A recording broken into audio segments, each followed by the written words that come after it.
In this lesson, you'll be seeing all the pre-built analytics that essentially ZAP or EMDA uses when deploying a particular solution, in this case, a ERP or CRM system. What's important for this particular lesson is that you'll see all the pre-built dashboards, reports, the ability to drill down, and also to export into PDF, CSV, and Excel. Once you've completed the model build, the next thing that you need to start showing is the pre-built content for your particular data model that you may have created. So what we're going to do here is set up first so you can understand how you get everything ready before you start showing the customer. So from here, what I would normally do is right click and add the CFO dashboard as a favorite. So what I'm going to do is come into consumer mode and now start showing how all the financial dashboards all look like. So from here, we're going to go into my favorites, and then you can see the CFO dashboard. Now you're thinking, well, am I going to show only one dashboard? No, we're going to show a number of different dashboards. You have to remember, when we pre-built, because all of this is pre-built, they're all interconnected with each other as well. So we're going to express to the customer, this is the journey of the CFO. If it's a sales community, then express it from the sales perspective, etc., etc. So we're going to start with the CFO dashboard. And what you see here and what you need to highlight is that all of these are slices that you're able to slice and dice your data by company and the sites within those companies. Let's just look at the computer products for now. We can look at it by ledger type, currency, chart of account, or any specific date. And on the bottom here, below it, you've got what we call performance cards, giving us a high-level view of, first and foremost, my P&L, then my cash, in terms of what's coming in and out of the business, and then my balance sheet on the right-hand side.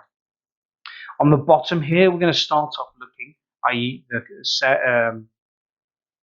the CFO is going to start looking at the P&L side of things. So we've seen a drop in August. I'm going to right click on August.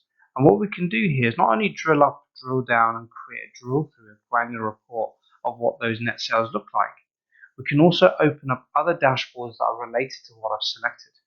So what we're going to do is first and foremost look at the sales side of things. So now I've selected August, i.e. you can see the VP sales dashboard, a drill through from the CFO dashboard. We can see all the same slices that we can break down my information, including what I've already selected in terms of company. And then we've got the performance cards that tell me relatively what we've done in terms of sales or revenue by month, quarter, year, and its previous components. How many customers we've sold to in that quarter. How that looks like within a gauge in terms of quarter to date. You can see here we've got some relative time going on. The big number being quarter to date, last quarter to date, and last year's quarter to date. Same thing here for year to date. We've got a high-level high-level analytics of my top regions, customers by segment, and also my top 5 customers. You can see there when I hover over it, it gives me the real number, the nominal number of how many sales we've made. On the bottom here, we've got a view, first and foremost, of my forecast data. So my data model doesn't have any forecast data, but you can add forecast data from another data model or another data source, like Excel, for instance. You can see here, we can see that what's going on over time. And then on here, what the trends look like. This case is by month, this case is by quarter. And then on here, we can see how my contribution margin looks like. What does that mean? First and foremost, we can see, if I hover over there, you can see how much sales we made, i.e. going across to the right of that axis, how much margin we've made in terms of percentage going up the graph, and then the size of the ball tells me how much we've invoiced. Really good analysis. Again, with the ability to drill up, create a drill through, and open other reports that are related to this specific analytic. So let's go back out. The CFO has now looked at the sales side of things and now wants to look at that month on the income statement. So let's right click and let's go and open the income statement dashboard. So with the income statement dashboard, again, selected for those particular company and also August. Now, again, just as an understanding, we always build out custom-made financial statements. So even though this is out of the box, we also provide custom-made income statements for your specific clients and customers. And in this case, we've got our breakdown of an X3 P&L by actuals, budgets, variance, and variance percentage, both month to date and year to date, and then a breakdown of that information here in an analytical format, looking at my margins, my net sales share, what my actuals versus budget looks like over month to date, year to date, and what my operating profit percentage looks like on a month to month and a quarterly basis. Also here, I have the ability to drill down. So if I want to look at, say, my actuals year to date, I can double click on there and that will give me a granular report of what my total expenses are at 80. Very quick, very easy, all click and point and click. So from here, again, you can export that on PDF, CSV, and Excel. Let's go back. Now the CFO wants to look at other areas. So let's look at, for instance, AR. Here, let's open up the AR dashboard. Again, it's also related to the sales that we've made.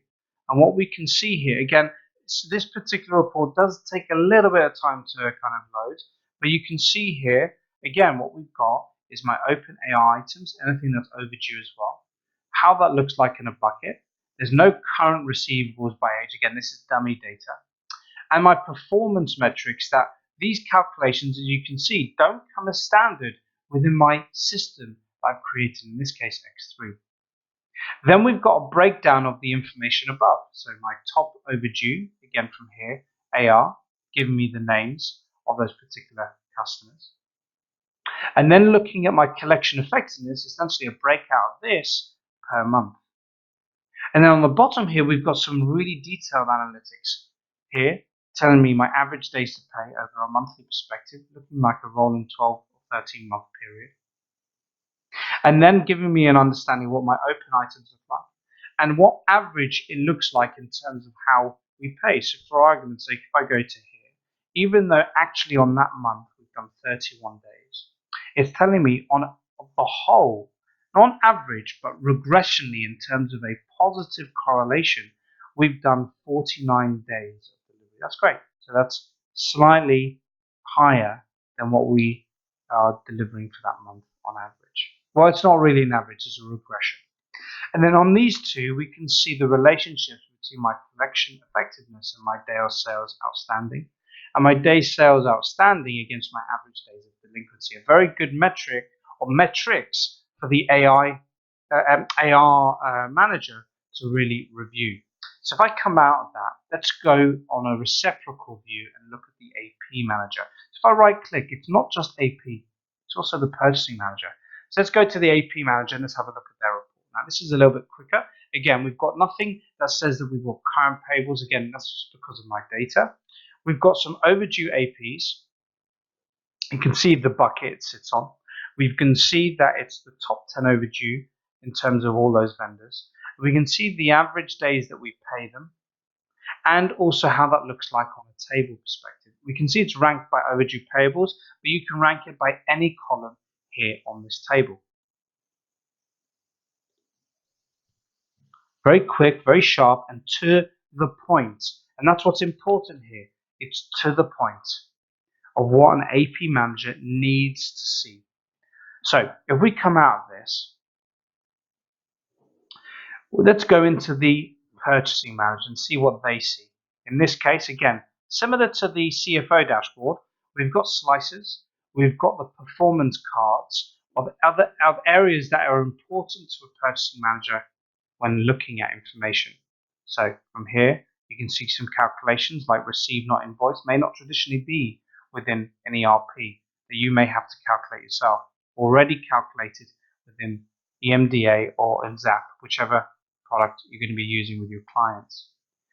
From here, you've got cost efficiencies, so other calculations again that may not come as standard, delivery performance, quality orders in terms of anything that's been returned. We've got our Pareto graph telling me what we've been spending as the total 80% of our vendors. You can see there's mainly 3 vendors there. You can see my top 10 spending items, my top sites, what that spendings look like over time from this year to last year.